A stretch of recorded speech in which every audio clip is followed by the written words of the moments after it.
కంటి అద్దాల నుండి శాశ్వత విముక్తి పొందండి. లాసిక్ సర్జరీ 14,000 మాత్రమే. వివరాలకు సంప్రదించండి. దేశంలో విమానాశ్రయాల జాతర నడుస్తుంది. దేశంలో ఫైనాన్షియల్ క్యాపిటల్గా గుర్తింపు పొందిన ముంబై మహానగరంలో రెండవ విమానాశ్రయం అంతర్జాతీయ స్థాయి సేవలు అందించేందుకు ప్రారంభం కాబోతుంది అతి త్వరలో.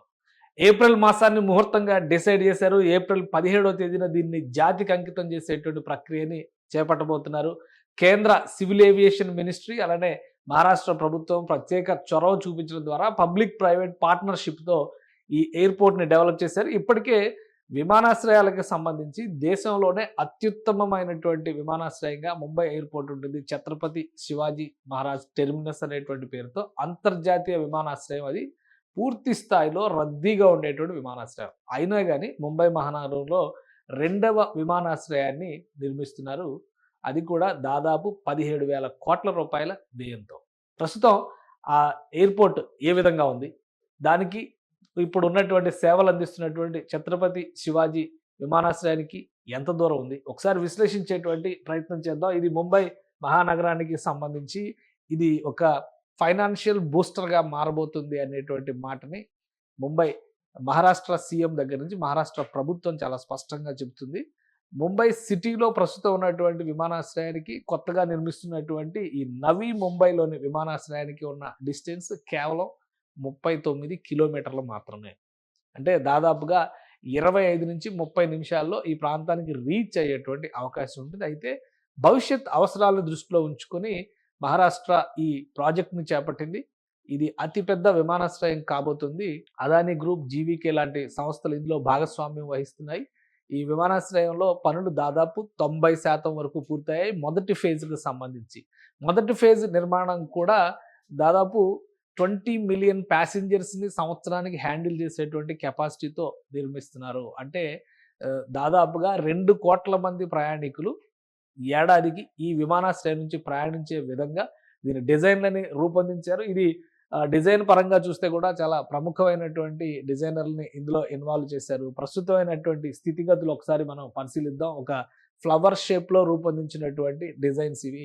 రాబోయేటువంటి రోజుల్లో భవిష్యత్ తరాలకి ఇది అతిపెద్ద ఫైనాన్షియల్ గ్రోత్ బూస్టర్గా మారబోతుంది. ఎందుకంటే ముంబై సిటీకి ప్యారలల్గా నవీ ముంబైని మరొక నగరం లాగా అభివృద్ధి చేసింది మహారాష్ట్ర ప్రభుత్వం. దీంతో ఇక్కడ జరుగుతున్నటువంటి ఆర్థిక కార్యకలాపాలకి, ఇండస్ట్రియల్ యాక్టివిటీకి ఊతమిచ్చే విధంగా ఈ విమానాశ్రయాన్ని రూపొందించారు. ఇది రాబోయే రోజుల్లో అతిపెద్ద విమానాశ్రయంగా దేశంలో నిలుస్తుంది. దీంతోపాటు పూణే నగరంలో కూడా రెండవ అంతర్జాతీయ విమానాశ్రయాన్ని మహారాష్ట్ర ప్రభుత్వం నిర్మిస్తుంది. అది కూడా మరొక ఏడాదిన్నరలో అందుబాటులోకి వచ్చేటువంటి అవకాశం ఉంది. ఇది మొత్తం మ్యాప్ పరంగా చూస్తే దీని కెపాసిటీ ఇది, దీని మోడల్ ఇది. దాదాపు 7,200 ఎకరాల భూముల్ని సేకరించారు.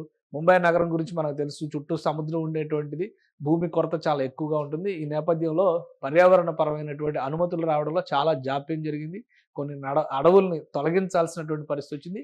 గ్రీన్ ఫీల్డ్ ఎయిర్పోర్ట్గా దీన్ని డెవలప్ చేస్తున్నారు కాబట్టి దాదాపు ఈ 7,200 ఎకరాల భూములు ఇందులో ఉపయోగించారు. ఆ భూములకి తగ్గట్టుగానే ప్రత్యేకంగా మడ ఫారెస్ట్ని తీర ప్రాంతంలో డెవలప్ చేసేటువంటి బాధ్యతను కూడా ఈ ఎయిర్పోర్ట్స్ అథారిటీ ఇప్పుడు టేకప్ చేసింది. ఇటీవల కాలంలో కేంద్ర మంత్రి రామ్మోహన్ నాయుడు పర్యటించారు మహారాష్ట్రలో. దీనికి సంబంధించినటువంటి వర్క్ ప్రోగ్రెస్ రిపోర్ట్ని, స్టేటస్ని అంచనా వేశారు. ఫైనల్ కంక్లూజన్గా ఏప్రిల్ 17వ తేదీన దీని ప్రారంభోత్సవానికి సంబంధించి ముహూర్తాన్ని నిర్ణయించారు. సో ఇది మోడల్. అయితే ఇది ఫస్ట్ ఫేజ్ కంప్లీట్ అవుతుంది. మొత్తం టోటల్ ఫుల్ ఫ్లెడ్జ్డ్గా విమానాశ్రయం అందుబాటులోకి వచ్చేసరికి దీని కెపాసిటీ సంవత్సరానికి కనీసం 20 కోట్ల మందిని హ్యాండిల్ చేసే స్థాయికి వెళ్తుంది. అందుకనే మొదటి దశ, రెండో దశ, 3 దశలుగా దీన్ని డిజైన్ చేశారు. ఈ 3 దశల్లో కూడా జాతీయ అవసరాలను దృష్టిలో పెట్టుకొని, రాబోయే రోజుల్లో ముంబైలో పెరగబోయేటువంటి రద్దీని దృష్టిలో పెట్టుకొని నవీ ముంబై ప్రాంతం మొత్తాన్ని కూడా ఒక స్పెషల్ డిజైన్తో అర్బన్ ఏరియా కింద డెవలప్ చేస్తుంది మహారాష్ట్ర ప్రభుత్వం. ఈ ఎయిర్పోర్ట్ ప్రారంభమైన తర్వాత నవీ ముంబైలో యాక్టివిటీ కూడా పెద్ద ఎత్తున పెరుగుతుందని చెప్పని ప్రభుత్వం అంచనా వేస్తుంది. ఈ నేపథ్యంలోనే డిసెంబర్ నెలలో ట్రయల్ రన్ జరిగింది. ఆల్రెడీ యుద్ధ విమానాలను కూడా ఇక్కడ ల్యాండింగ్ చేసి టెస్ట్ చేశారు ఏవియేషన్ అథారిటీ అధికారులు. అలానే టెక్నికల్గా ఉన్నటువంటి సమస్యలపైన కూడా అధ్యయనం చేశారు. ప్యాసింజర్ ఫ్లైట్స్ను కూడా ప్రత్యేకంగా ఇందులో ల్యాండ్ అయ్యే విధంగా చేసి ఓవరాల్గా రన్వే కెపాసిటీ కానీ అక్కడ కల్పించాల్సినటువంటి వసతుల విషయంలో కానీ అధ్యయనం చేశారు. ఇవన్నీ కూడా క్లియరెన్స్ వచ్చిన తర్వాత ఇటీవల డేట్ ఫిక్స్ చేశారు. ఏప్రిల్ 17వ తేదీన నవీ ముంబై ఇంటర్నేషనల్ ఎయిర్పోర్ట్ లిమిటెడ్ ఈ పేరుతోనే దీన్ని ఆపరేట్ చేస్తారు. ఇంకా ఈ ఎయిర్పోర్ట్కి ప్రత్యేకమైనటువంటి పేరు ఏమీ పెట్టలేదు. నవీ ముంబై ఇంటర్నేషనల్ ఎయిర్పోర్ట్ లిమిటెడ్ అనేటువంటి ఈ పేరుతోనే అది కంటిన్యూ అయ్యేటువంటి అవకాశం ఉంది.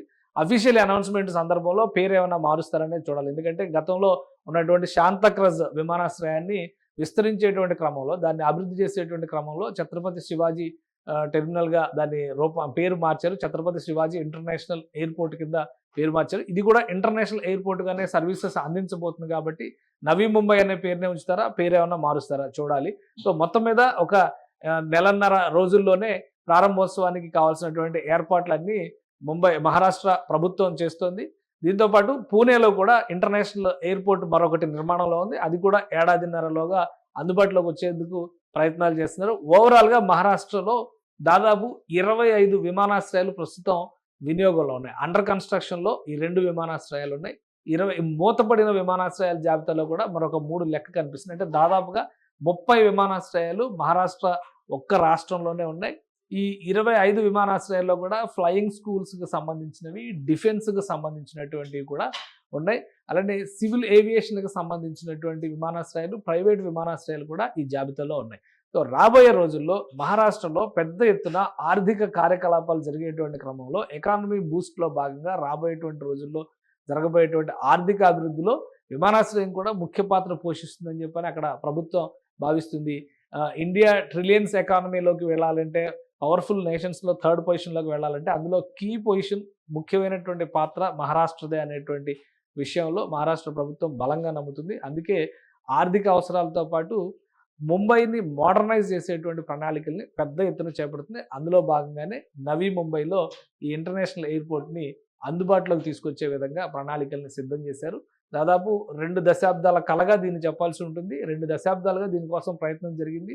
చివరికి 2018లో ప్రధానమంత్రి నరేంద్ర మోడీ దీనికి శంకుస్థాపన చేశారు. ఆ తర్వాత భూసేకరణకే 3 సంవత్సరాల సమయం పట్టింది. 2021లో పనులు ప్రారంభించి ఇప్పుడు 25లో ప్రారంభోత్సవానికి నవీ ముంబై ఇంటర్నేషనల్ ఎయిర్పోర్ట్ రెడీ అవుతుంది. సుమన్ టీవీలో మీ పర్సనల్ అండ్ బిజినెస్ ప్రమోషన్స్ కోసం కింది నెంబర్కి కాంటాక్ట్ చేయండి.